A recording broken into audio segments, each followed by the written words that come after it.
Olá, sejam todos muito bem-vindos, muito bem-vindas. Eu sou Samira Cardoso e tô aqui com Gabriel Bearzi, nossa estrela da Layer Up, minha dupla nesse podcast Layer Talk. Mais um episódio no ar, né, Gabi? Mais um. É Não isso sei aí. se a parte do estrela é verdade, mas que eu sou aparecido todo mundo já sabe, né? Mas vamos lá, mais um episódio. E hoje com um CEO e fundador aqui. Muito bom. Mas deixa eu só contar a nossa missão antes. Conta, Que a tô nossa apressado, né? missão é sempre a mesma, é legal reforçar, que é de trazer profissionais que geram impacto por onde passam para compartilhar suas experiências, para que a gente conheça também as novas tendências de mercado e, claro, a jornada dessas pessoas que estão mudando, transformando o mercado de vendas, marketing, comunicação, inovação, negócios e por aí vai. E hoje a gente está com quem, Gabi? É isso. CEO e fundador de uma assessoria de imprensa focada em startups e empresas de inovação aqui no Brasil.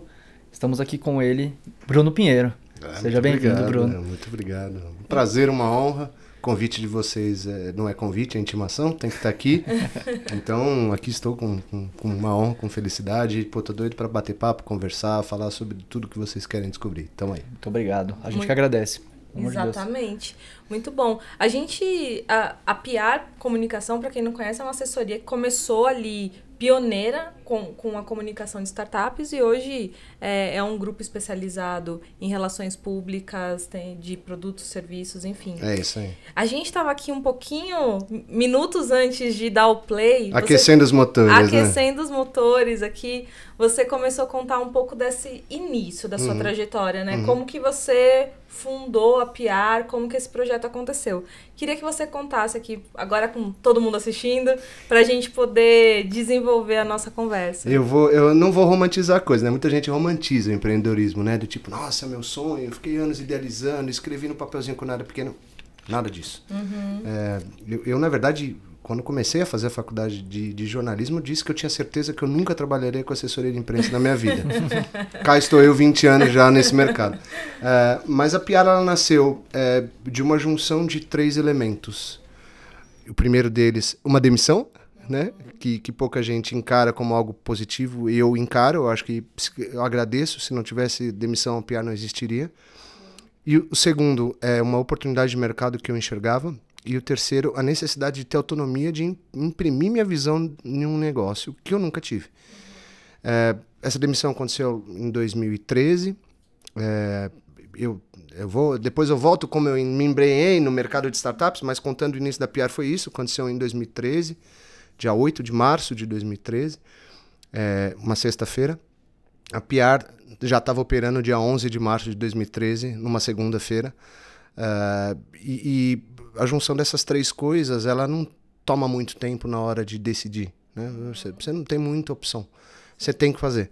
Mas quando eu decidi... Na verdade, a PR ela já era embrionária na minha cabeça desde 2009, quando eu tive o primeiro contato com o mundo das startups. Apesar de antes do mundo das startups eu já ter atendido o Buscapé, que muita gente considera aquela primeira startup do Brasil, eu atendia o Buscapé em outra agência que eu trabalhava, por uns 4, 6 meses, mais ou menos. Em 2009, eu recebi na agência, também em outra agência que eu trabalhava, a missão de atender uma startup. E aí, eu olhei para aquilo, falei, cara, que legal, o que é uma startup? Aí eu falei, se eu não sei, imagina como é que eu vou transmitir isso e convencer jornalistas a falar. E esse foi o primeiro desafio que eu encontrei. Mas quando eu descobri o que era uma startup, e quando eu descobri que tinha ali uma oportunidade de abrir um terreno para um mundo novo que estava nascendo no Brasil e que era muito promissor, eu falei, desse espaço, desse segmento eu não quero sair mais. De 2009 até 2011, até 2013, na verdade, trabalhei em outras agências, né? Em 2011, fui convidado a tocar um projeto meio que para posicionar a agência como uma das primeiras a ser focadas em startups. Foi daí que veio minha demissão. Fiquei lá 1 ano e 8 meses, mas fui demitido. Mas ainda assim eu olhava e falava assim, não é do jeito que eu acho que tem que ser. Sim. E a PR nasceu com a premissa de oferecer para startups e agentes de inovação, que é algo que a gente faz questão de manter o tempo todo, ter uma agência de assessoria de imprensa, uma agência de PR, daí vem o nome, de Public Relations, que conseguisse equilibrar custo acessível com trabalho competente. Porque para as startups, e infelizmente ainda essa é uma realidade, a sensação que se tem é, putz, se eu quiser ter um trabalho de assessoria de imprensa muito bom, eu tenho que contratar uma agência muito grande, que por consequência é muito cara. E eu olhava para aquilo e falava, isso não é verdade. Se eu me proponho a atender startups, eu tenho que ter uma estrutura parecida, eu tenho que ter uma dinâmica parecida. Eu tenho que espelhar os raciocínios, as formas de enxergar, de lidar com atendimento, com cliente, com vendas. E aí eu meio que moldei a PR trabalhando como se fosse uma startup. Nós não somos uma startup. Nenhuma startup pode depender de número de pessoas como uma agência de PR. Então a gente não é escalável. Mas a gente tem uma mentalidade startup muito forte lá dentro. E nós baseamos a nossa diferenciação de mercado não só nesse DNA arrojado, moderno, dinâmico, mas também de entendimento do novo tipo de comunicação que existe, né, hoje no Brasil, e na necessidade de equilibrar e de oferecer. Pô, por que não um custo acessível? Por que colocar uma margem estratosférica e tirar dinheiro daquela empresa que o que mais precisa é salvar dinheiro? Né? Então, não faz sentido. Pô, eu quero que a startup se dê bem. Eu vou lá, coloco uma mensalidade absurda que o cara vai se enforcar em 3 meses. E isso é muito de respeito também, né, para os empreendedores. Né? Uma startup, às vezes, ele é o desejo de um fundador que pegou aquela grana de um empréstimo, de uma rescisão contratual, que financiou carro, que fez investimento e abriu mão de um equity muito grande, pegou fundo de garantia e investiu naquilo. Aí eu vou olhar para esse sonho do cara e vou falar, deixa eu pegar uma fatiazinha aqui, não sei se ele vai se dar bem ou não. Não é assim que eu gosto de ser tratado como empreendedor, eu jamais poderia tratar um empreendedor dessa maneira. Então a PR, ela tem como base essa visão de que custo acessível, trabalho competente, respeito ao empreendedor e inovação conseguem ser componentes de um mesmo motor. E é assim que a gente conduz o nosso dia a dia. Legal. A gente estava antes aqui nos bastidores e aí o Bruno começou a contar uma história que não acabou e eu queria perguntar aqui. Eu sei que para quem está em casa já leu como escreve o PR aqui, né, da assessoria do Bruno. E você contou e a gente não conseguiu desenvolver nos bastidores, que foi a única unanimidade da PR no início. Por quê? Eu falo que não existe empresa perfeita, nem a minha é. A gente busca a perfeição, mas ainda não é. Mas a única unanimidade é de fato o nome, todo mundo elogia. Né? O PR, P-I-A-R, foi um insight que eu tive no dia 9 de março de 2013, quando eu fui demitido, um dia depois, eu falei, cara, preciso de um nome. E naquela época, muito investidor gringo estava vindo para o Brasil, ou muito empreendedor também saía dos Estados Unidos e vir para cá para empreender aqui. Só que os caras não conseguiam falar assessoria de imprensa. Né? Eles não conseguiam. Eles insistiam, eu quero contratar PR, preciso de PR, quero fazer PR. Eu falava, mas ao mesmo tempo eu estou no Brasil, eu não gosto muito de neologismo, né? de anglicanismo.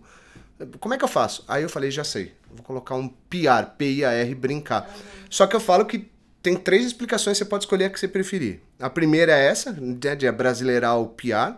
A segunda é ter as iniciais da atividade, o P e o R de Public Relation, mas tem também o A e o I de assessoria de imprensa. E a terceira pode ser passarinho, que não pia, não come, não se alimenta e não consegue sobreviver. Que legal. Então, você escolhe a que você preferir, o nome não vai mudar. Todas são ótimas. Nome bom tem camada de significado. Então, a gente sempre insiste muito nisso. Ó, tem camada, tem layers de significado. Tá vendo? Tem layers, tem camadas. Tudo, né?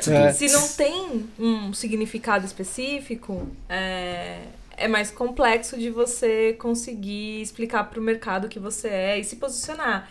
E vocês têm pelo menos 3 boas camadas de significado, muito bom. Eu assim, a única coisa que é aderente de cara assim é o nome, né? Então, nós estamos há 10 anos. A maior prova de que o nome pega, o nome é bom e que o posicionamento foi correto é que em 10 anos a gente já trabalhou com mais de 400 clientes nesse período. É muita coisa. É muita coisa. Absolutamente nenhum, eu fui atrás, bati e falou, queria te apresentar a PR, quer me contratar? 100% chegou. Falou assim, ouvi falar de você, fiquei sabendo, me conta mais, quero trabalhar contigo. E esse é algo que eu não pretendo mudar. Porque eu gosto de concentrar energia quem está dentro de casa. A startup que está ali precisa ser bem atendida, porque ela saindo na mídia, ela tem gente em volta dela que vai perguntar, cara, eu tô vendo você bombando na imprensa.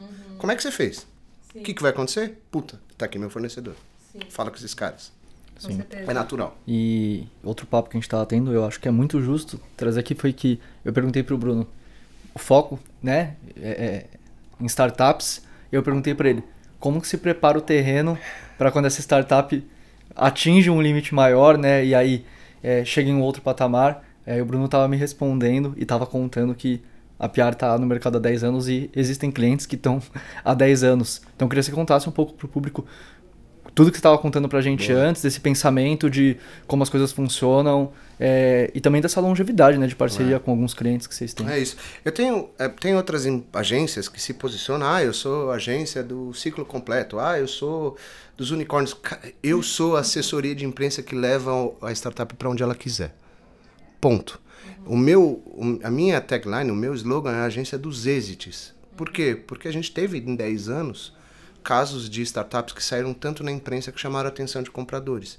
Mas eu não quero só essa startup. Tem startup, por exemplo, que é o que a gente estava falando nos bastidores, que até hoje não quer receber aporte de investimento. E não pensa em ser vendida. Para ela tá ok. Então por que eu vou me posicionar para que ela seja vendida? Ou para que ela tenha um aporte milionário se ela não quer? Eu tenho que levar a startup para o destino que ela planeja. Putz, se esse destino é receber um aporte, é legítimo. Se esse destino é ser vendida, também é legítimo. E se esse destino é só aumentar market share, também é legítimo. Então, comunicação não é você entender o emissor da mensagem, é entender o receptor dela. Né? Porque você precisa levar aquela mensagem, transitar até alguém receber e falar, opa, entendi. Então, vou dar o exemplo do Crânio, por exemplo. Crânio é o nosso primeiro cliente, está com a gente desde 2013. Foi ele que, em menos de 24 horas de agência, assinou um contrato comigo e falou assim, cara, eu quero trabalhar com você porque eu acredito em você. E ele assinou e está com a gente até hoje, 10 anos. Crânio, por exemplo, nunca recebeu aporte de fundo de investimento gringo ou brasileiro. Ele recebeu aporte de investimento anjo lá no começo. Bateu lá em 2013, 14, um valuation de 20 milhões de reais. Para ele tá bacana. O market share dele é gigantesco. É a principal ferramenta de treinamento em recursos humanos do maior banco em número. Eu vou tomar bronca de novo da equipe técnica. Eu vou bater umas 800 vezes. Desculpa quem está assistindo, tá? Mas ele é hoje a maior ferramenta do maior banco em número de funcionários do Brasil para e-learning em RH. Então, assim, para que esse cara... Você acha que esse cara vai olhar, o Samir vai olhar e falar, meu sonho é ser vendido? Talvez não. Mas tem startup que quer. Um outro caso que trabalhou com a gente, a X-Tech do Alfredo Soares. Eles ficaram com a gente, eu até falei isso, mas vou repetir a história de bastidor, né? Para quem está assistindo saber Por favor, também. é justo. A primeira reportagem que saiu na mídia sobre a X-Tech foi a PR que conseguiu. Foi no jornal PropMark, que é um jornal que vocês conhecem, destinado ao mercado de marketing e comunicação. A última matéria que a gente conseguiu para eles foi X-Tech vendida para a Vtex por 14 milhões de reais e foi na Exame. Então, essa história pra gente é muito rica. É mérito da PR ter feito a X-Tech e ter sido vendida? Não. Mas não seria um componente importante a ponto do Alfredo citar no livro dele que marketing de percepção foi importante para essa jornada de venda da X-Tech. Então, falando em linhas gerais, né, tem clientes com a gente há 10 anos. Samir, a Sambatec, por exemplo, é nosso parceiro desde 2013. Está conosco desde outubro de 2013. E a Sambatec já passou por diversas transformações, não só de atendimento de mercado, como de tamanho, de magnitude. E a gente consegue acompanhar as necessidades deles e entregar um trabalho brilhante. Uma empresa com tamanho que é a Sambatec, que é referência em construção de marca, que o fundador é considerado o Mark Zuckerberg brasileiro, como verdade. O Gustavo Caetano é considerado. Sim, é verdade. Ele não fica 10 anos com um parceiro que olha para ele e fala, putz, você não sabe o que você faz. Ele só fica com alguém que entrega um trabalho. Mas tem outros casos. A gente tem, enfim, caso de gente que está conosco há 9 anos, há 8 anos, há 7 anos, há 6 anos, 5, 4, 3. Eu não quero que uma startup fique com a gente 6 meses e fale, tchau, vou embora. Eu quero que ela olhe para a PR e fale assim, achei meu parceiro definitivo. Achei alguém que vai conduzir minha comunicação, seja ela, ou tenha ela o objetivo que tiver. Quero ser vendido? Quero. Então, você me perguntou, né, nos bastidores, você falou, putz, e quando a startup vira unicórnio, ou quando ela é gigante, ela fica com você? Via de regra, não. Via de regra, ela não fica com a PR. E tá tudo bem. Porque, assim, normalmente quando uma startup recebe um Série B, que é um aporte muito, muito grande, existem políticas dos fundos de investimento de contratação de PR também. E normalmente essas políticas endereçam que seja uma agência de PR multinacional, que atue em outros países, que não é o formato, não é o modelo da PR. Então tá tudo bem, tá tudo tranquilo. O que eu quero é, se o cara chegar pra mim e falar assim, eu quero receber um Série B, eu vou fazer de tudo pra ele conseguir. Sim. O que ele vai fazer depois do Série B, tá maravilhoso. Tá tudo bem, tá tudo tranquilo. Eu cumpri meu papel, que é o que ele queria. Perfeito. E aqui a gente conversou tudo isso nos bastidores, eu já comecei aqui esse papo super empolgada e eu esqueci de falar o título dessa nossa conversa aqui, o nosso tema. Vamos deixar sem título? Vamos deixar sem. Vamos deixar sem título. Vamos falar sobre papo sobre comunicação e tá tudo bem. É isso, a gente vai deixar sem título, mas eu quero entrar numa pergunta que tinha a ver com o título. Bora. Mas só fica a dica, não quer dizer que era o título. A gente... Não há pergunta que eu não responda, tá? Só deixando claro. Vamos nessa. A ideia aqui era a gente falar de assessoria e também do mundo de dados. Sim. E como que a gente consegue pensar estrategicamente com dados dentro de assessoria de imprensa. Eu sei que é um desafio. Você acabou de falar, né? Contando o caso da empresa do Alfredo Soares. Será que a gente teve uma contribuição? E aí ele mesmo cita. E aí como que mede isso? Como que mede o resultado, o ROI em cima, o retorno sobre esse investimento? Enfim. E aí a minha pergunta inicial é sobre isso. Assim, inicial não, que a gente já tá aqui no papo, mas o que eu queria começar a entender um pouco é sobre essa parte da mensuração de dados e desses primeiros insights. Como que vocês fazem isso? Como que a PR trabalha? Você falou de um processo moderno, ágil, que acompanha também um pouco o formato de startup. Qual que é esse modelo de trabalho de vocês, de operação, para trabalhar assessoria de imprensa e dados? Posso emendar? Como que é a análise dos dados para conseguir transformar, né, numa análise palpável para os clientes de vocês? E como que vocês criam estratégias em cima desses dados também, depois de analisar os resultados? Perfeito. Tá. É impossível responder essa pergunta sem pegar uma pergunta que você fez no meio, que é qual é o ROI? E eu estou no mercado, eu sou assessor de imprensa desde 2005, nós estamos em 2023, eu não encontrei essa resposta ainda. Por quê? Porque a assessoria de imprensa oferece alguns resultados que eles não são tangíveis, são elementos sensoriais. Então, eu sempre gosto de fazer a pergunta, quando você olha para uma marca, você consegue medir o quanto você gosta dela? Consegue medir. Não dá para você colocar um cheque dizendo, olha, eu gosto R$1 milhão dessa marca. Não corresponde. Ao mesmo tempo, não dá para você olhar para uma marca e dizer o quanto você detesta ela. Não dá para você olhar uma marca e entender o quanto ela é admirada. Então, são elementos sensoriais. Isso acaba fazendo com que a assessoria de imprensa caia no campo da subjetividade. Não é 100% objetivo. Quando há elemento subjetivo, você não consegue aferir uma precisão, por exemplo, de ROI, para dizer qual é o ROI de uma assessoria de imprensa. Sim. Existem indicativos. Então, existe uma métrica definitiva para assessoria de imprensa? Não. Tem 3 ou 4 tipos de medir resultado hoje, que estão há anos aí. Eu, particularmente, não gosto de nenhum. Sentimentalização. Tem a famosa, não sei se vocês ouviram falar, da valoração. Valoração, né? É verdade. Que aí centimetragem. Quanto você saiu. Isso. Que já nem você pega, por exemplo, um artigo que é uma coluna, você fala assim, essa coluna tem 10 de altura por 5 de largura. Isso se eu fosse jornal, né? Só pra deixar claro. Se eu for fazer um anúncio, quanto custaria X, aí você vai somando tudo que você conseguiu à disposição, fala assim, se você fosse gastar em publicidade, seria tanto. Quer dizer que eu não faço, que eu não apresento? Não, eu apresento para os meus clientes, mas eu, Bruno, sempre digo, não é, para mim, o argumento que diz que a assessoria de imprensa funciona. Porque tem subjetividade. Se você sair 20 vezes num jornal pequeno de bairro e sair uma vez em 2 linhas, talvez num jornal de alcance nacional, a valoração pode ser a mesma. Qual tem mais impacto? Sim. Não dá para dizer. Então, tem elemento subjetivo. E aí eu estou me esticando um pouquinho porque é importante dizer isso. A assessoria de imprensa não existe uma métrica definitiva que seja padrão entre as assessorias de imprensa. Tem assessorias que tentaram criar as delas próprias. Eu tentei criar a minha, não deu certo.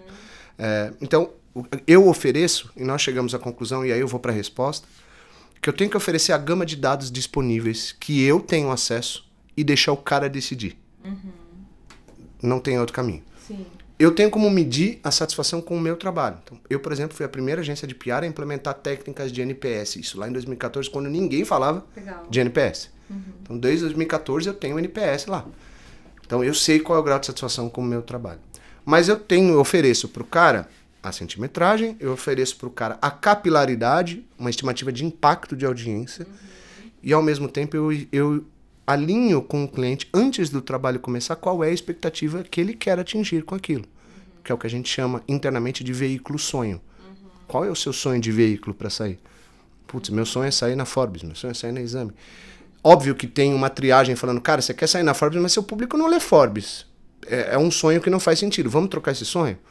Então, eu acabo dando esses 3 elementos pro cara e deixo ele decidir se o trabalho tá bom ou se não tá. Por quê? Porque eu dou esses 3 elementos, mas nada vai tirar a percepção dele. Sim. Se ele saiu na mídia e ele começou a receber uma enxurrada de invite no LinkedIn, a percepção dele, fala, cara, esses caras estão fazendo ficar conhecido. É subjetivo. Então, tem coisas, por exemplo, que eu sonharia um dia se todo cliente topasse deixar eu plugar. Então, por exemplo, se todo cliente deixasse eu me plugar na máquina de vendas dele para entender se a matéria no veículo tal trouxe quantas pessoas. Sim. Se o ads que ele fez com aquela matéria que ele saiu está convertendo mais do que o ads que ele fez sem aquela matéria. Mas 100% dos clientes não conseguem me oferecer esse plug aberto 100%. Então acaba ficando uma coisa capenga. Xoxa, manca, anêmica, né? Aquele meme. Então, não dá pra gente ter algo como definitivo. Sim. Se você me colocasse na berlinda aqui e falar, Bruno, você é obrigado a sair do Layer Talks com Bruno, uma resposta você é definitiva. obrigado. Tô ferrado. Eu te diria assim, eu não sei. Eu, Bruno, na PR, e a forma como a PR acredita, tem esse tripé de oferecer as métricas que já são conhecidas, ainda que a gente não as endosse 100%, mas ainda medir a satisfação do cliente 1 a 1 através de NPS. ROI de investimento é difícil você dizer. Sim. Qual foi o ROI do Alfredo quando ele vendeu a X-Tech? Não Sim. sei. Né? Mas a partir do momento... O ROI desse cara que vendeu a empresa. Tem um cara que ficou comigo 8 meses e vendeu a empresa. 8 meses. Uau. Foi o caso mais rápido de exit da PR. Da primeira matéria, a última, foram 8 meses. Qual o ROI que esse cara teve, se a gente for colocar em linhas gerais? Mas ainda assim vai aparecer um ROI real. Eu vou vender algo que não é. Por quê? Porque aí eu vou falar um negócio que nenhuma agência de PR fala, que nenhuma assessoria de imprensa fala. Porque fazer assessoria de imprensa não é fácil. É verdade. Não é pra quem quer coisa instantânea, imediata. Achar que você contratou uma assessoria e no dia seguinte você tá na capa do jornal é uma mentira.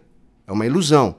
Né? A gente, semana passada, não sei se isso vai ter data ou não, mas enfim, procurem aí nas redes da PR. Recentemente, nós conseguimos colocar 7 clientes na mesma reportagem na Forbes. Uau! 7. Isso é épico. É épico, assim. Agora, vai acontecer isso todo mês? Você vai sair na Forbes todos os meses? Então, cara, não dá pra criar esse romantismo em volta. E essa é a minha maior briga com o mercado. E aí eu caio no negócio de dados. Por que se falam tanto sobre dados se vocês não conseguem nem falar o básico, que não existe romantismo em assessoria de imprensa? Sim. Se vocês vendem para startups aquilo que não é real de ser entregue. A gente tem uma pressão por comprovar resultados e naturalmente é importante também, né? Claro. A gente ter uma base de dados para sair um pouco... eu já ouvi essa comparação e eu acho boa, sair um pouco da idade média da comunicação e do marketing, né? Na idade média a medicina era, sei lá, testa aí, tira todo o sangue dele, passa por aquele negócio, coloca de novo, se ele não morrer, deu certo.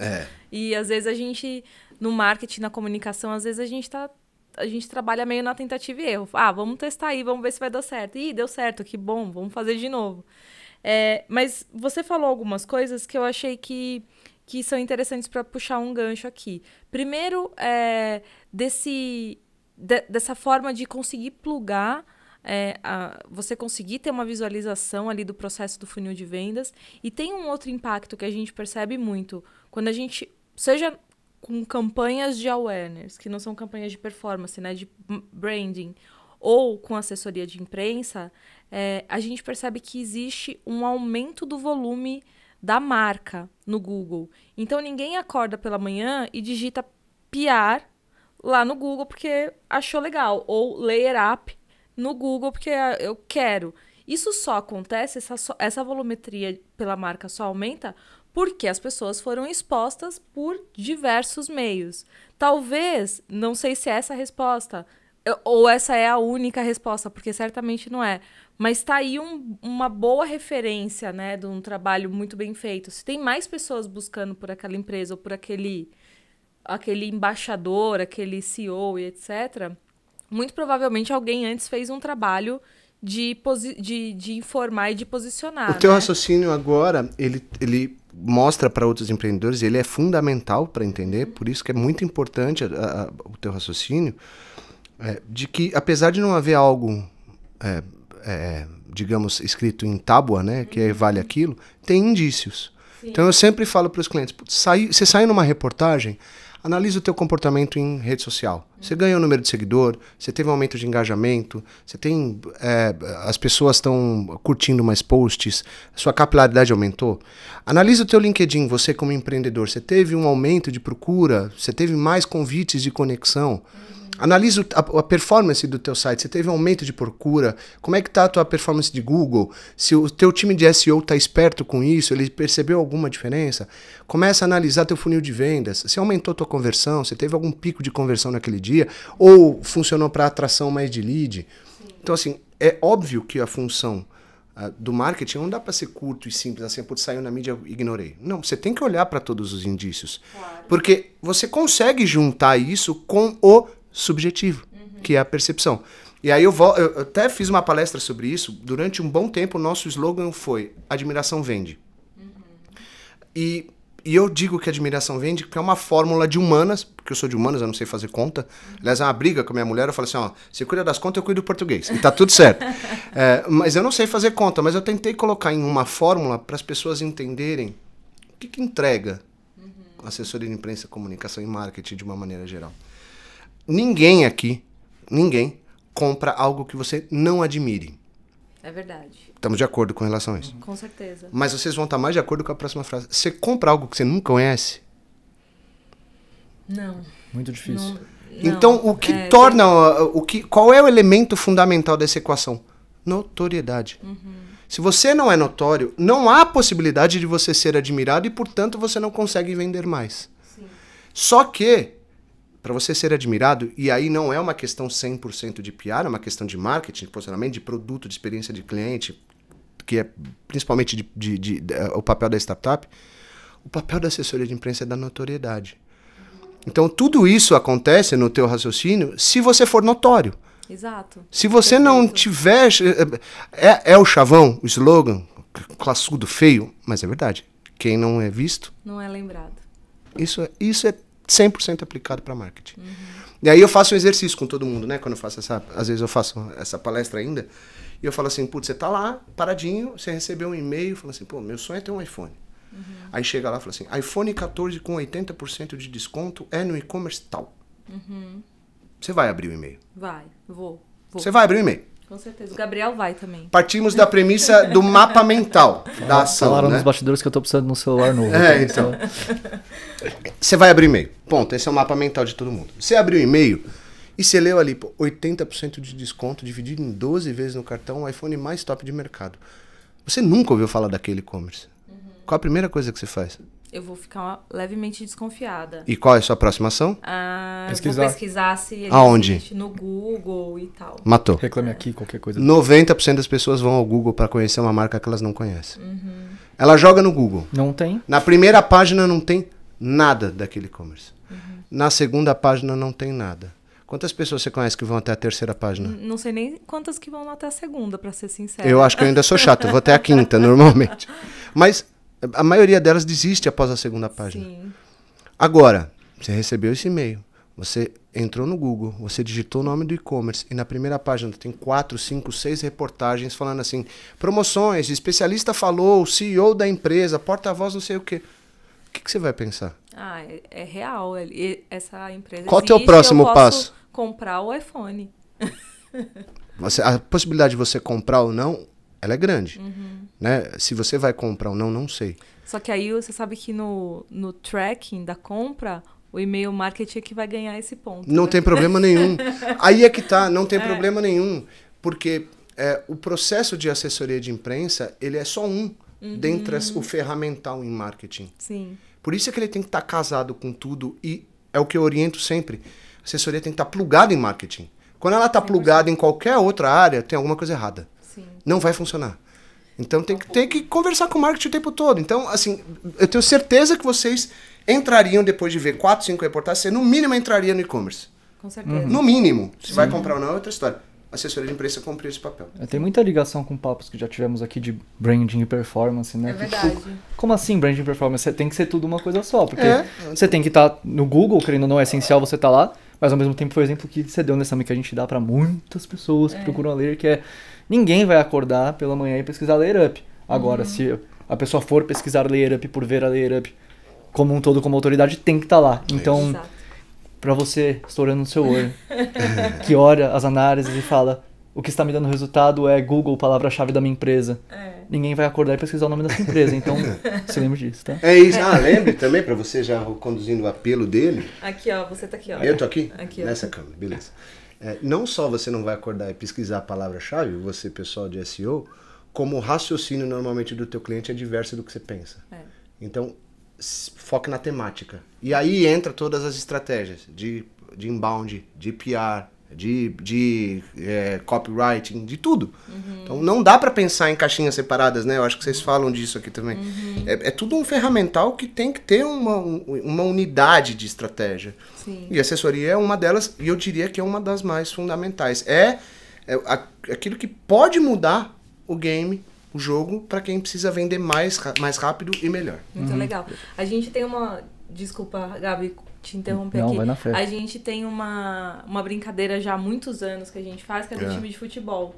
E a gente selecionou 11 jogadores para representar um time de marketing e vendas. E a gente fala muito sobre isso. Não adianta eu ter o e-mail marketing ou a campanha de Google Ads se eu não tiver lá na minha defesa um time muito bem estruturado, que na hora que a bola for para lá tem alguém para pegar. Por exemplo, bons conteúdos posicionados, assessoria de imprensa, gestão de redes sociais, que são coisas que não necessariamente vão gerar uma performance. A campanha de rede social vai, mas o conteúdo em si não é algo que vai gerar uma venda imediata, mas ele constrói a autoridade da empresa, a notoriedade que você falou, e na hora que a bola tá ali na frente do gol, alguém consegue... Posso usar essa analogia para falar sobre assessoria? Por favor. Porque eu uso também, por incrível que pareça, há muito tempo. E eu Legal. falo que a assessoria de imprensa é o camisa 11 de um time de futebol. Que é aquele cara que, quando o time tá ganhando e ele faz 1, 2, 3 gols por jogo, ele é o craque do time, ele é adorado, o ídolo da torcida. Quando a maré muda e o time para de ganhar, é o primeiro que é substituído para colocar um outro atacante. Ou então, durante uma goleada, é o primeiro que é tirado para colocar mais um zagueiro. Então, a assessoria de imprensa, ela tem que fazer gol todo jogo. Ela tem que ser o craque do time todo jogo. Agora, ninguém joga sem o craque. Nenhum time tem lá o craque e... Não quero jogar com esse craque porque não há... Sim. Todo mundo usa. Sim. Então, a analogia é isso mesmo. Tem um time ali, mas o teu craque, o teu ponta... Ou pode ser chamado de camisa 10, né? Todo mundo gosta da analogia do camisa 10. Sim. Mas o teu craque tem que estar em campo, cara. E você tem que exigir dele o melhor.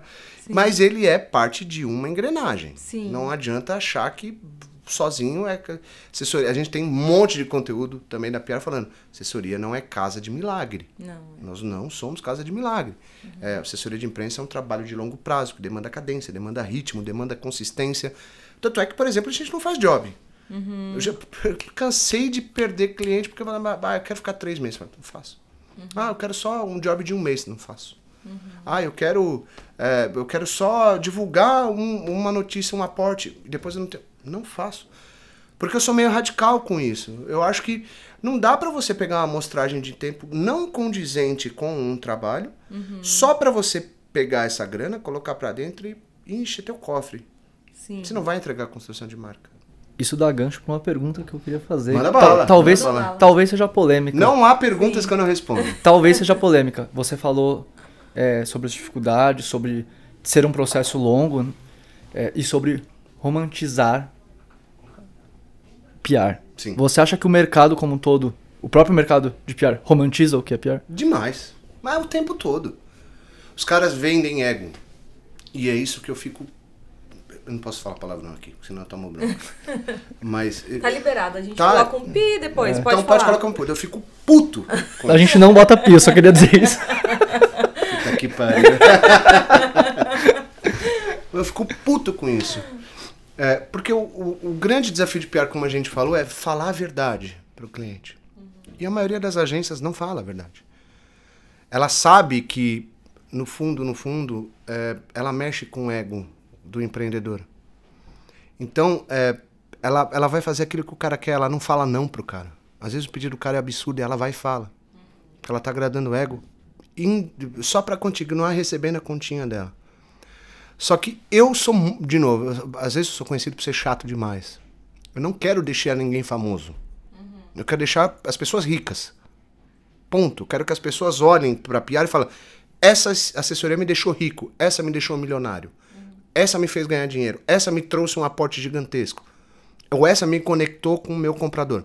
É isso que eu quero. Sim. E isso significa falar não para o cliente. E não há romantismo quando você não fala não. Não há, ao contrário. Há muito romantismo quando você não fala não. Porque tá sempre todo mundo às mil maravilhas, tá tudo bem, aceita-se tudo. Eu não. Eu falo de cara. Teu veículo sonha, funciona? Não funciona. Se você quer endereçar para essa buyer persona, você tá errando o caminho a clusterização de mídia. Esse é o primeiro ponto. Segundo, eu não quero pessoalizar a empresa no teu nome. Você é um ativo de comunicação da tua marca. Então já começa por outro ponto aí. Eu não trabalho CPF. Não trabalho para pessoas físicas. Eu construo CNPJs fortes que naturalmente têm como ativos de comunicação CPFs tão fortes quanto. Então, vou usar o exemplo de nomes que a gente já falou aqui. Direto eu recebo ligação assim: cara, eu quero o mesmo trabalho que você fez pro Samir do Crânio, pro Gustavo Caetano da Sambatec e pro Alfredo da X-Tech. Eu falei assim: legal, mas não sou eu. Como assim não é você? Porque eu nunca atendi esses caras. Eu atendi Crânio, Sambatec e X-Tech. Esses caras ganharam relevância porque a estratégia demandava ativos de comunicação de especialistas, o que é diferente. E aí entra numa romantização. Né, que um grande número de assessores de imprensa não tem coragem de bater na mesa e falar assim: cara, eu não vou te atender. Sim, mas eu tô deixando dinheiro na mesa. Não interessa, eu tô deixando dinheiro. Eu vou pegar esse dinheiro e vou fazer uma coisa errada? Que eu vou contaminar a atividade, que o caminho não é o correto? Então, assim, por exemplo, a PR lançou recentemente um serviço que a gente chama de CAS, Content as a Service, que é ghostwriting para executivos. É isso, é ghostwriting. Você não contrata serviço de assessoria de imprensa para fazer ghostwriting para você. Se você precisa de ajuda para escrever para LinkedIn, para Instagram, para revisar um e-mail marketing, para ajudar com o pitch, com o deck pitch do cara, sim, você contrata o CAS. Sim. Em assessoria de imprensa, eu vou trabalhar você como um ativo da tua marca. Ponto final. Perfeito. Então, assim, eu prefiro abrir um novo produto do que misturar os canais e contaminar de uma maneira geral a atividade. Infelizmente, sendo brutalmente honesto, a maioria das empresas não pensa assim. Sim. Há algumas perguntas atrás, quando você falou de objetivos, o primeiro exemplo que você deu foi, às vezes eu pergunto para o cliente, né, qual o seu objetivo? Então, um jeito de mensurar. E aí você falou, ele quer sair na Forbes. E na hora eu pensei, eu não queria interromper, mas falei, mas esse é o objetivo, sair na Forbes? Porque deveria ser, eu quero ter um impacto X, eu quero ter uma audiência maior, eu quero ampliar, eu quero ter uma participação maior do meu mercado, e para isso eu quero ampliar. E aí, o objetivo é esse, às vezes, muitas vezes, é sair na Forbes. Você não tem noção, nesses últimos 7, 8 anos, a quantidade de empreendedor que me procura falando assim: eu quero um trabalho de PR para sair na Forbes Under 30. Você não tem noção. Assim, 1, 2 por mês me procuram. Esse é meu... Eu quero sair na lista na Forbes Under 30. É o sonho de vida dos caras. E aí eu falo assim, cada um tem um sonho que quiser. Pra mim tá ok. Mas parto de alguns princípios. Eu não vou contar a tua história, eu construo marcas de CNPJ. Você tem uma história de CNPJ forte? Ainda não. Então não dá. 2, sair na Under 30 não depende 100% de assessoria de imprensa. Assessoria é um componente importantíssimo, porque, obviamente, você tem uma banca ali que julga a lista, que ela é influenciada também por imprensa. Claro. Mas você não vai fazer um trabalho de 3 meses e achar que você vai convencer essa banca de que você é relevante. E o terceiro ponto, você quer sair lá por negócio ou por ego? Perfeito. Porque se for por ego, você não vai conseguir olhar para a assessoria de imprensa como ela deve ser vista. Se for por negócio, vem cá, vamos construir uma história diferente junta. Aí é diferente. Aí me conta o seu CNPJ, me conta a tua história. Mas você não tem noção. Respondendo objetivamente a tua pergunta. 1, 2 por mês eu tô falando por baixo. Assim, direto. E quais são os objetivos que você acha relevante? Cara, você tem que levar mensagem para a mídia que a tua persona utiliza para se comunicar. Não importa qual seja. Não, por isso que eu falo que não existe mídia ruim. Existe mídia adequada ou mídia inadequada para a sua estratégia. Você fala assim, olha, eu tenho uma persona aqui que ela mora na região norte, que ela é da classe C e D, e que ela é 70, 80, majoritariamente feminina. Aí eu vou lá e falo assim, ó, vamos fazer isso aí na Forbes? Qual é o sentido disso? Se o teu público consome informação de maneira diferente.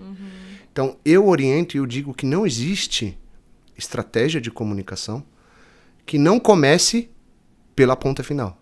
Para quem que você quer levar essa mensagem? Quem que você quer que ele consuma essa informação sobre a sua empresa, sobre o seu serviço, sobre a tua novidade, tua atualização, tua parceria, teu aporte? Depende. Para quem você quer? De trás para frente. Putz, é esse público legal. A função da assessoria é olhar e falar assim, olha, esse público que você quer atingir consome informação desta maneira. Ele usa essa mídia, ele tem esse perfil de comportamento de consumo de mídia, ele não tá... Dando exemplos, né? Putz, ele não é um cara que vai de manhã pro trabalho ouvindo rádio AM. É um cara que tem um perfil de correr ouvindo podcast. Ou, pô, é um cara que não tem perfil de ouvir podcast, é um cara que é tradicional, ele senta numa mesa e recebe a revista mensal que ele assina todo mês. Ou, putz, é um cara que gosta de ler newsletter de site. Esse estudo, esse encaixe é obrigação da assessoria de imprensa. Tem uma história interessante para contar, que é um exemplo disso. 2013 ou 14, acho que 14, a Sambatec ela tinha uma estratégia que chamava pinos de boliche. Então ela gostava de atacar um mercado de cada vez e derrubar um mercado de cada vez. Que legal. Em 2013 ou 2014, não vou lembrar, estou ficando velho, o pino de boliche da vez era o mercado de tecnologia. Forte, né? Tecnologia hard, né? Não tecnologia geral. Hard.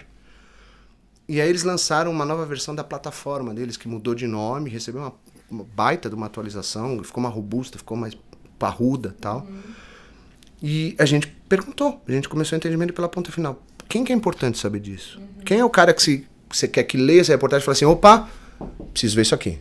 É interessante. Ele falou, executivos, decisores e C-levels do mercado de tecnologia. Beleza. Naquela época, hoje existe com outro nome, mas naquela época existia um site que chamava IDG Now. Que naquela época era o principal portal de notícias do segmento de tecnologia. Não é conhecido do grande público. Né? Diferente de percepção que você fala, eu quero ser no IDG Now, que é na Exame. Né? Mas era o IDG Now. E a gente sabia do potencial do IDG Now, de levar essa mensagem para um público que eles tinham que... E nós forçamos com eles uma estratégia, cara, vale uma exclusiva com o IDG Now. Pô, mas IDG Now, vale uma exclusiva com o IDG Now. Confia na gente, os caras toparam. Conseguimos uma exclusiva na IDG Now, foi publicado lá. Uma semana depois, eu recebo um e-mail do então CMO da Sambatec, que hoje é CMO do Dr. Ali, meu grande amigo Pedro Fizola, abraço Pedro, tamo junto. Ele me mandou um e-mail falando assim, só uma frase, isso é mérito de vocês, vírgula, vejam abaixo. E ele encaminhou um e-mail que era o dono de uma, eu não vou falar nome aqui porque senão tem que pagar royalties, mas o que eu posso dizer é, maior empresa de IT Solutions da América Latina, o presidente recebeu a newsletter do IDG Now, que estava lá sobre a Sambatec, encaminhou esse e-mail para o Gustavo Caetano, falando assim, muito legal essa novidade, precisamos conversar, qual é a sua agenda? Uau! Isso uma semana depois da exclusiva. Vou resumir a história. 6 meses depois, a PR estava escrevendo uma notícia e tentando divulgar que era a parceria entre a Sambatec e aquela empresa anunciando uma parceria. Então, a reportagem Com certeza. chegou no dono da maior empresa de IT Solutions do Brasil, quiçá da América Latina, que provocou a Sambatec, que virou uma parceria e que, por consequência, foi para a mídia de novo. E aí isso pode ter gerado outras parcerias que a gente não sabe. Então, respondendo a tua pergunta, eu sei que eu falo demais, viu, gente? Desculpa aí, público, mas não dá para não dar exemplos. Assim que é bom. Cara, não importa se você entende o teu cliente, se você se preocupa em entregar para ele aquilo que é melhor, não aquilo que é maior. Se você se preocupa, você vai fazer o trabalho de maneira correta. Tem uma coisa que conectou agora também nessa explicação. Você falou de uma exclusiva e aí eu trabalhei durante 10 anos na Editora Abril. Eu preciso contar isso aqui pra você rapidamente. Então eu trabalhei muito tempo. Só falta você falar que você era jornalista. Não, eu quase. Eu era designer. Bom. Eu era o lado bom da redação. Entendi, o lado bom da força, né? Coitado dos colegas. Mas beijos pra todos os meus colegas, 10 anos lá na Abril, então conheço muitos jornalistas. E passei por vários veículos lá dentro. Exame, Você S.A. E eu, por muito tempo, trabalhei no Grupo Casa, que era uma delícia, bem mais legal. Então, Casa Cláudia, Arquitetura e Construção, enfim. Bem mais light, né? Bem mais light. Outra vida. Mensal, é outra história. Mas o ponto que eu me lembro muito bem era do relacionamento dos jornalistas com as assessorias. E esse ponto que você traz de escolher bem a matéria, de dizer esse é o canal certo, não dá pra gente ir lá bater na porta da Exame para tentar emplacar uma coisa que não tem nada a ver com o seu público, é muito interessante porque também é uma construção de relacionamento com a imprensa. Tenho certeza que você deve ter isso no radar. Você sabe quem são os seus contatos e que não dá para jogar tudo o que vem pela frente, porque senão você perde a credibilidade. E parte do sucesso de uma assessoria de imprensa é ter uma grande credibilidade. Isso. Eu lembro muitas vezes de jornalista falando, não, esse assessor eu bloqueei, porque não é possível, ele me manda coisa que não faz nenhum sentido, não dá, não vou ficar abrindo 18 e-mails dele por dia.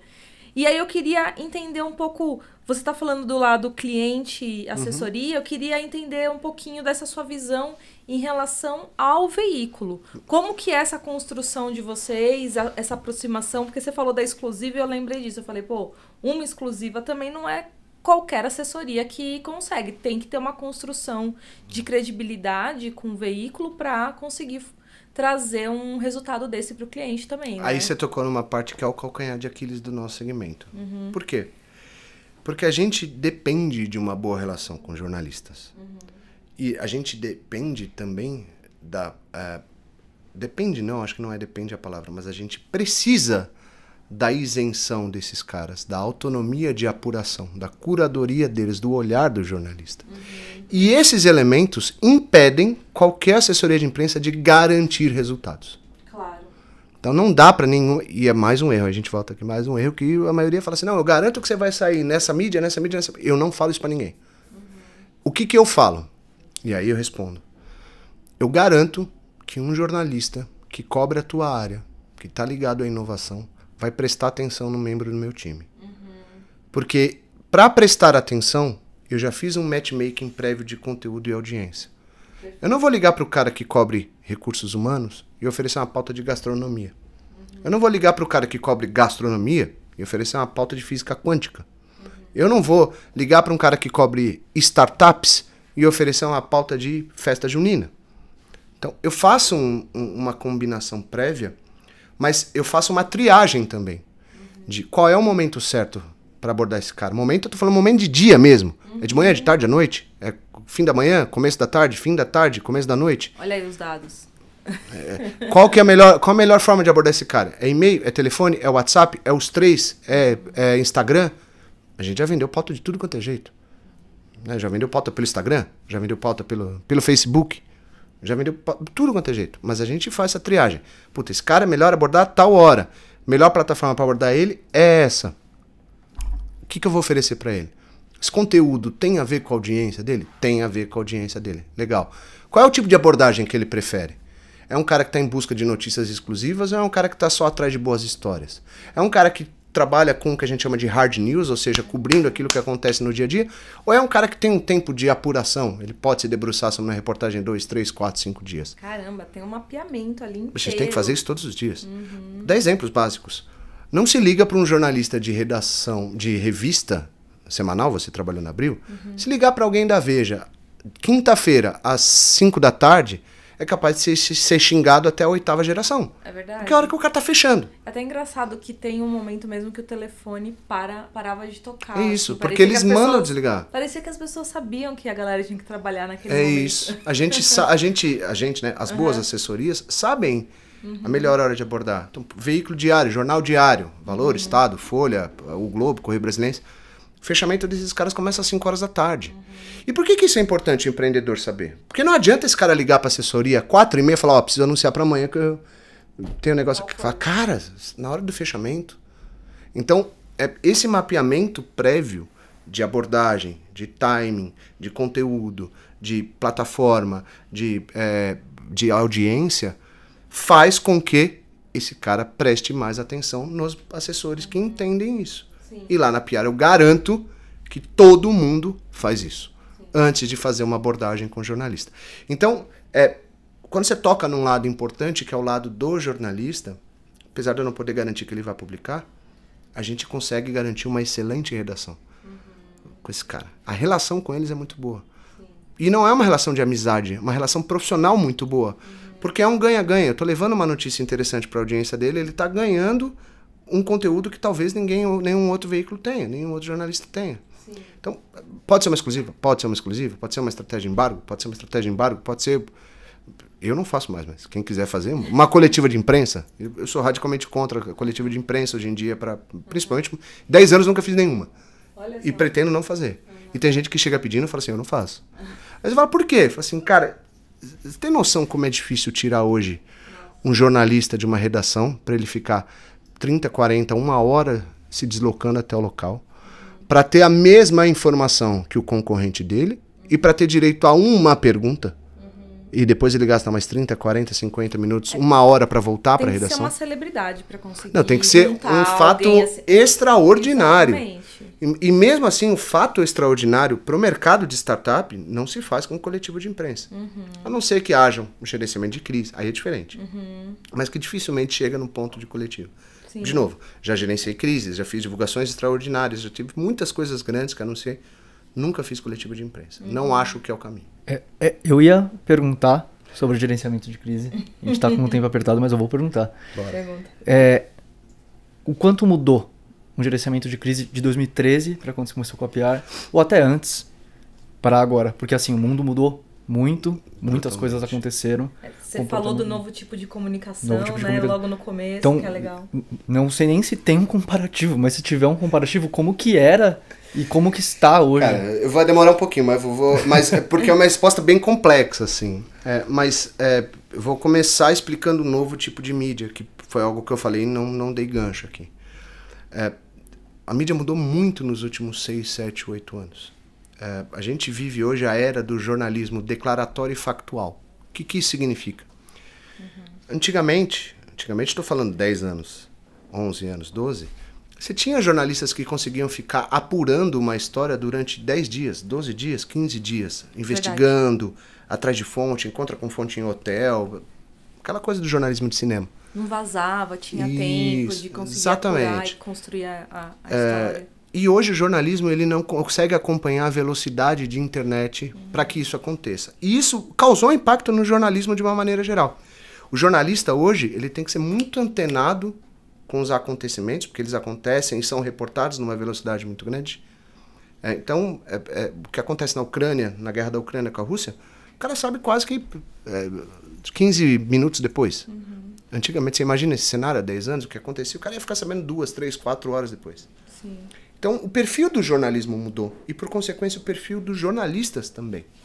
Então, esse cara não tem como gastar muito tempo em cima da mesma notícia. Se você fizer um exercício hoje, entrar no Globo e no UOL, você vai ver que 99% das reportagens tem aqueles tópicos antes de começar a leitura. O que aconteceu aqui? 3, 4, 5 tópicos. Por quê? Porque o perfil de leitor também mudou. como é que as assessorias não entendem isso, não se adaptam a isso? Então a gente olha muito para isso.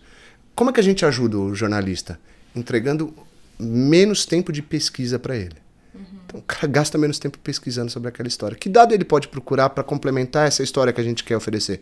Ele pode querer uma pesquisa, vamos atrás da pesquisa, já entrega para ele. Putz, ele pode querer outra fonte, vamos atrás de uma fonte que mesmo que não seja o nosso cliente, já entrega para ele.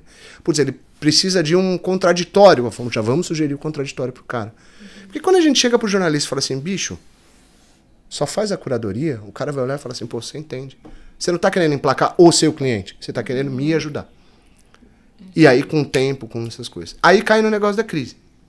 Gerenciamento de crise, antigamente, você tinha protocolo. E eu vou falar sobre media training. Sim. Já ouviu falar em media training? Já. Media training clássico, quando eu comecei lá em assessoria de imprensa, era assim. Isso eu tô falando 20 anos. Tá? Minha falta de cabelo não dá para esconder a idade também. Mas eu cheguei a acompanhar media trainings em que os executivos da empresa iam para uma sala de hotel, uma equipe de jornalismo era contratada, simulavam-se entrevistas com essa equipe sobre temas duros, filmava-se e depois decupava-se na frente de todo mundo e falava, você errou aqui, volta, o que você disse aqui, você poderia falar desse jeito, vamos simular de novo.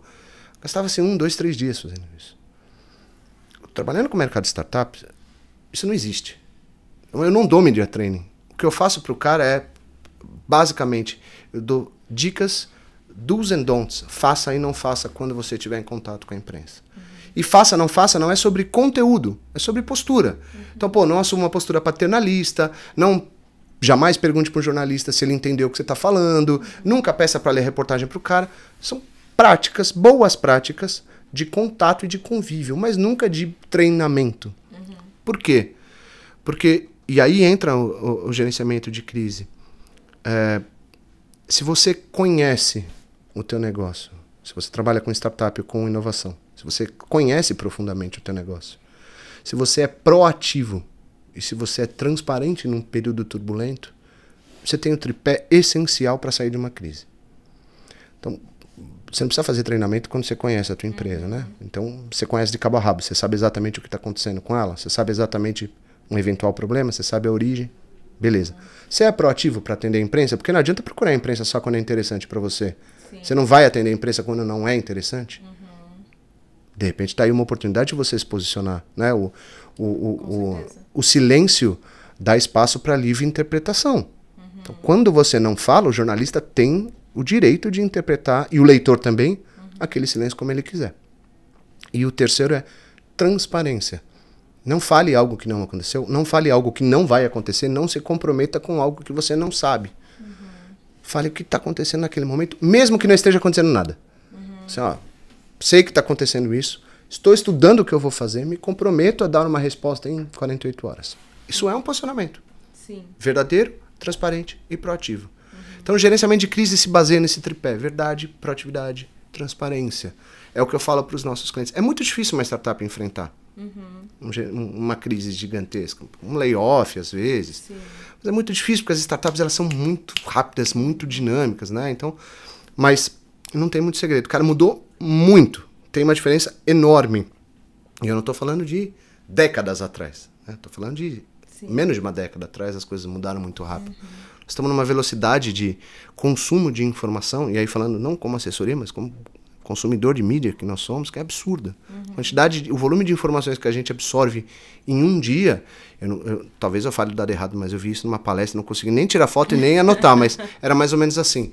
O que a gente absorve de conteúdo em 24 horas é o que os nossos avós demoravam 40 anos. É uma coisa assim. A gente tratou um pouco desse assunto com a Juliana Tubino no nosso primeiro episódio, falando sobre infoxication, ou infoxicação, que é essa história de... Aí vem o FOMO, né? Vem tudo isso, né? O FOMO hoje é bem complicado, cara. E ele é querendo ou não, ele é uma das forças motrizes do jornalismo. Pra onde você recorre? É verdade. Putz, eu vi um boato no Instagram. O que você vai fazer? Deixa eu jogar aqui no Google. Saiu alguma notícia? Opa. O ideal é isso, né? Que as pessoas busquem as fontes, chequem, vejam na imprensa o que apareceu ali no Zap, no Instagram, para confirmar, para ver se tá certo mesmo. Cara, esse é o risco inerente da velocidade, que é a história das fake news, de não checar a fonte. Mas, assim, isso também é uma consequência, que aí é uma opinião pessoal, uma consequência da liberdade de expressão. Né? E em vez de você cercear a liberdade, você tem que educar. Quanto mais você educa, quanto mais você ensina, quanto mais você aprimora, menos você tem que cercear.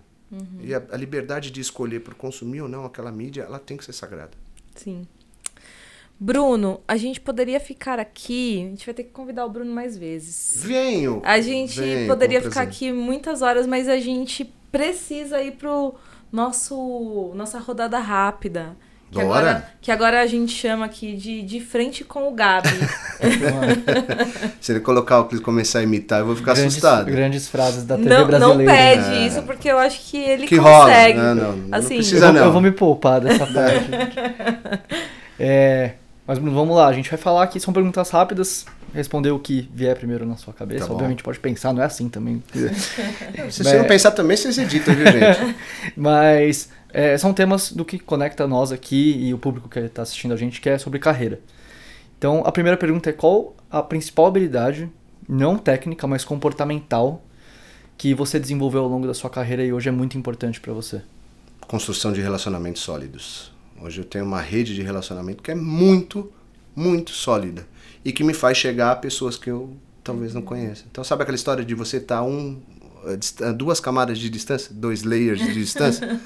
Cara, hoje eu estou a 1 layer de distância, assim, de quem eu preciso conversar. Então, rede de relacionamento.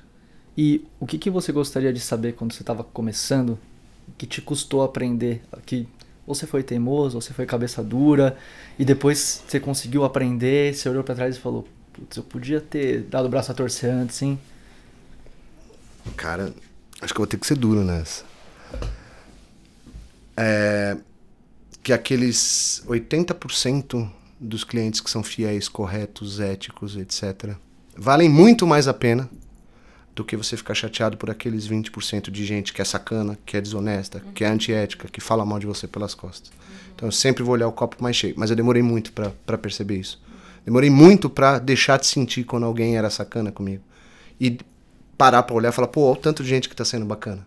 Então eu aprendi, demorei pra aprender, mas hoje eu vivo assim. Em vez de ficar olhando pra quem é sacana, eu olho pra quem é bacana. Se você tivesse 1 minuto com o Bruno no primeiro dia de trabalho, a sua máquina do tempo, você voltou, tá lá o Bruninho, primeiro dia de trabalho da vida. Com cabelo ainda. Cabelo, cara, não consigo me imaginar eu com cabelo. Já são anos de careca sumida. Ele ia olhar pra você assim. Ia ser uma coisa meio multiverso, ia ser esquisito. Bruno, não, sacanagem. Com o Bruno lá, assessor de imprensa em 2005, ou durante a faculdade, vai em 2002, 2001, 2002, quando eu tive meu primeiro estágio em assessoria de imprensa, que eu saí de lá, daquele estágio, falando que eu nunca mais pisaria em uma. Eu acho que eu diria pra ele, eu falei: cara, daqui 20 anos mais ou menos, você vai criar uma assessoria de imprensa que vai ser referência de boas práticas.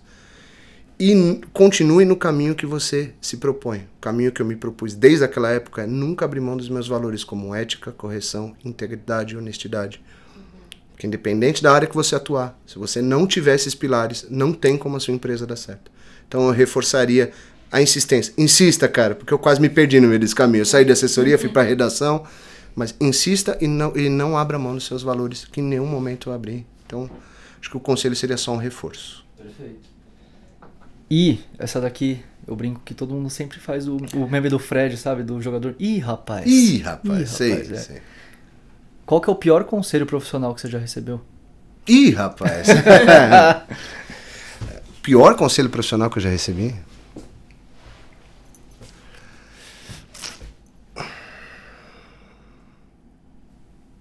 Confie no projeto.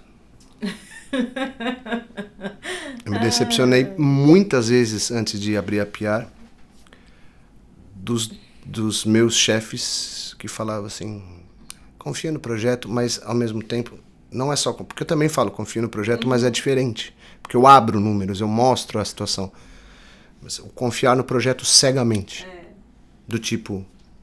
Esquece tudo, fica cego e só confia. É quase que não questiona esse conselho. Isso. Não é um confie... não questione. Isso. Tipo, é o gestor falando: por que você está perguntando isso? O projeto está feito, tá bom, não precisa questionar. É isso.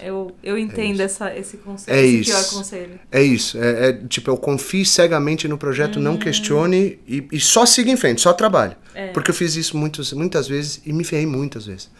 Hoje em dia eu falo pro time que eles têm que confiar no projeto e explico os motivos. Eu falo, a gente tem essa missão, esse propósito, a gente não abre mão disso e eu tô aqui para construir. Porque, na verdade, a PR, ela não é mais o que o Bruno sonhou em 2013. Né? A PR, hoje, ela é uma construção das pessoas que passaram por ela. E que estão comigo. O meu time de gestão está comigo há 9 anos.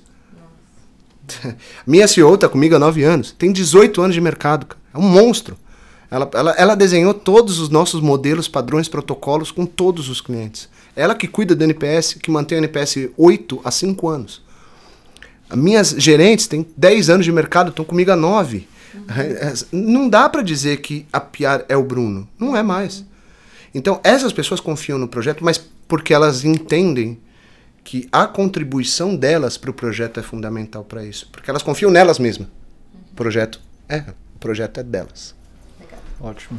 E para finalizar, qual o melhor conselho que você já recebeu, que você pode repassar para a nossa audiência? Ou você não tem recebido, mas é um conselho que você criou para si mesmo e que você queria repassar?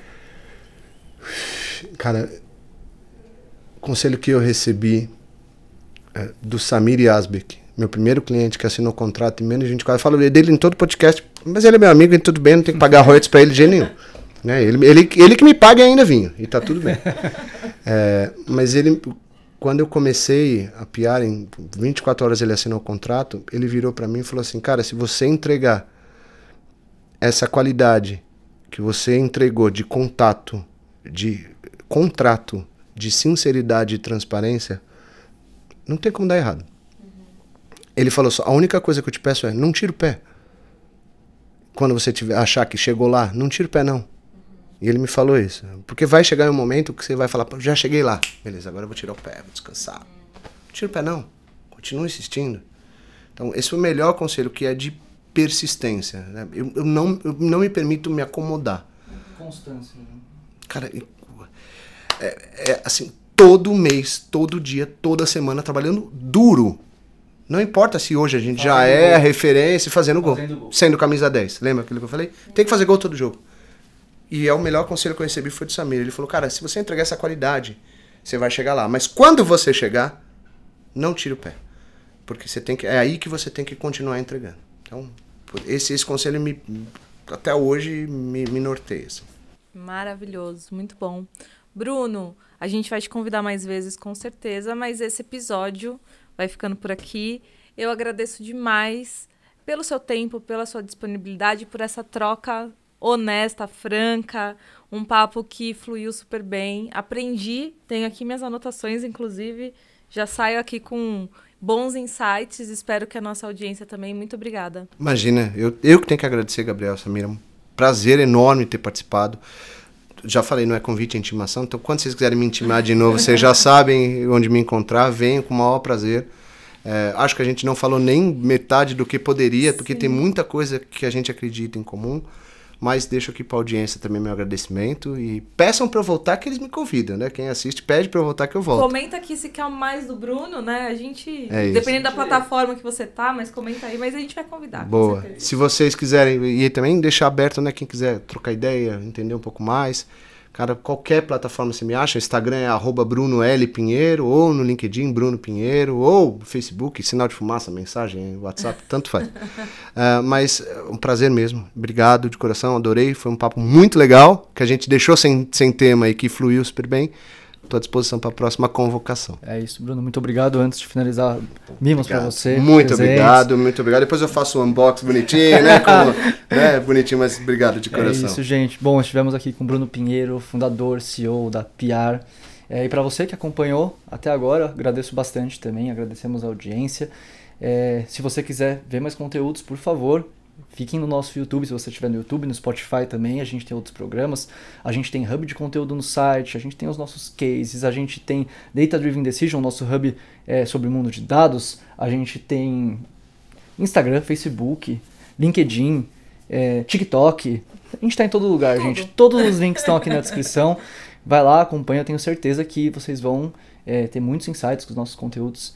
E esse foi mais um Layer Talks, a gente se vê no próximo episódio. Tchau, tchau.